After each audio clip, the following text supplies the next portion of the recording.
செல்லுமிடமெல்லாம் சிறப்பை தரும், செல்லுமிடமெல்லாம் வெல்லும் தரத்தை தரும். ஒரு நாட்டு மன்னனை விட கல்வி கற்று சிறந்தவனே உயர்வானவன்.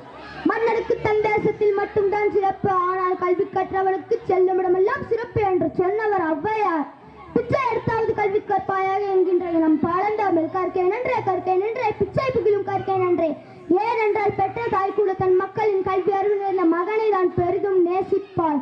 படிக்காமல் இருப்பதை விட பிறக்காமல் இருப்பதே மேல் என்கின்ற பேரறிஞர் புளூட்டோ. ஒரு மனிதன் கல்வியை கற்காமல் இருப்பான் என்ற பிறப்பிற்கே அர்த்தமில்லை. கற்றால் மட்டும் போதாது, கற்ற கல்வியின் வழி பண்புகள் வளர்த்து கொண்டு வாழ வேண்டும். அப்படி வாழாவிட்டால் கற்ற கல்வியால் பயன் இல்லை. இதைதான் வள்ளுவர் கற்க கசடர கற்பவை கற்ற பின்னிற்க அதற்கு தக.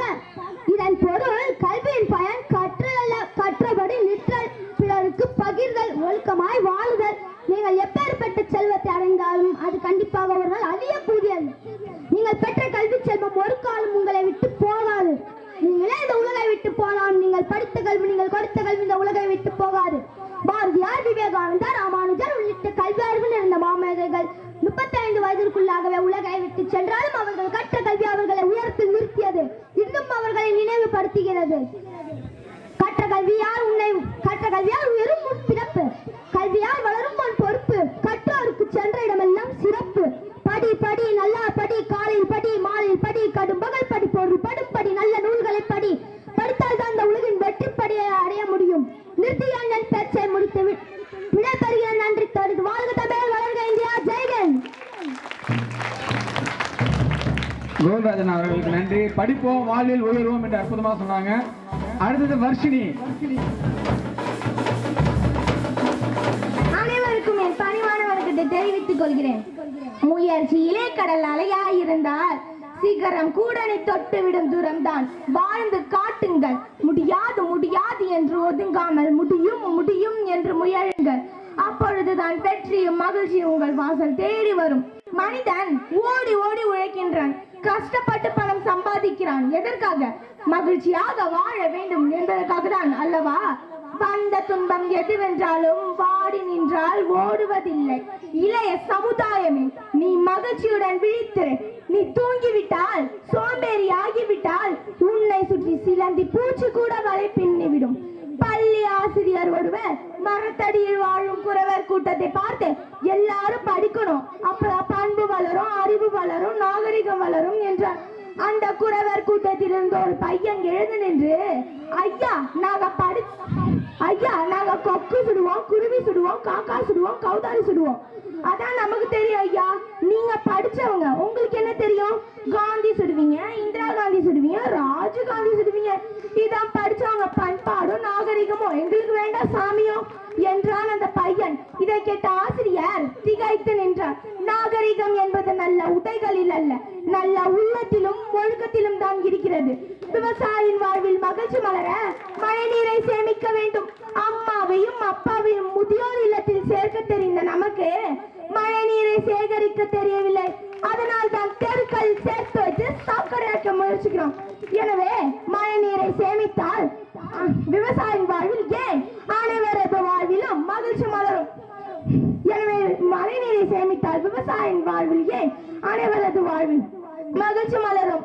எனவே இன்று உலகத்தில் முன்னிருக்கும் முக்கிய பிரச்சனை தீவிரவாதம். தீவிரவாதிகள் பெண்கள், குழந்தைகள், முதியவர்கள் என்ற பாகுபாடு இல்லாமல் அனைவரையும் தங்களது துப்பாக்கிற்கு இரையாக்குகின்றனர். மனிதர் ரத்தத்தில் குளிக்கின்றன, குதூகலிக்கின்றனர். அந்த அளவிற்கு அவர்களது மனம் கல்லாகிவிட்டதா?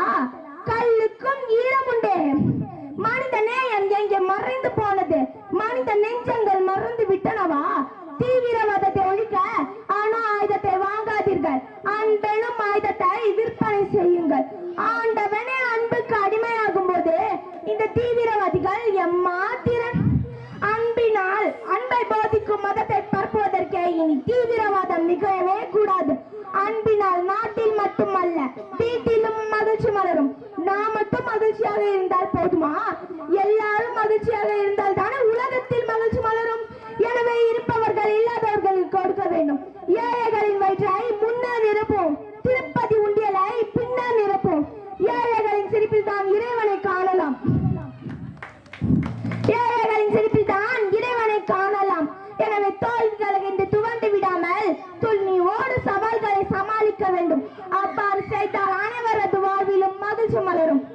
புத்துணர்ச்சி மலரட்டும், மனங்கள் மகிழட்டும். நன்றி, வணக்கம். வசந்திக்கு ரொம்ப நன்றி. நீங்க நல்லா கைத்திட்டீங்கன்னா நம்ம எல்லாரும் மகிழ்ச்சியா வளரலாம். குழந்தைகளை அற்புதமா பாடுறாங்க. ரொம்ப நன்றி. அடுத்ததாக டான்ஸ், சோலோ டான்ஸ் ஆடுறதுக்காக வருகிறார் நம்முடைய சக்தி ஸ்ரீ.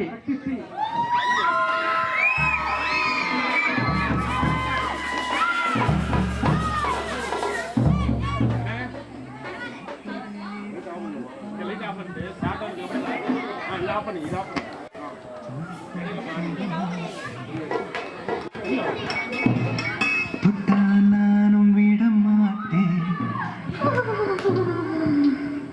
கரு கரு கருப்பாயி கரு கரு கருப்பாயி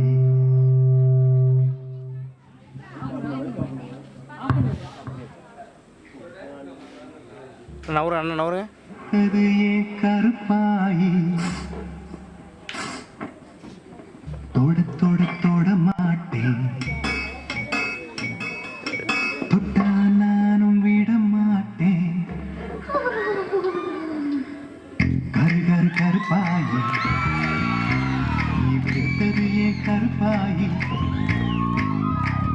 தொட தொட தொட மாட்டேன் தொட்டா நானும் விட மாட்டேன்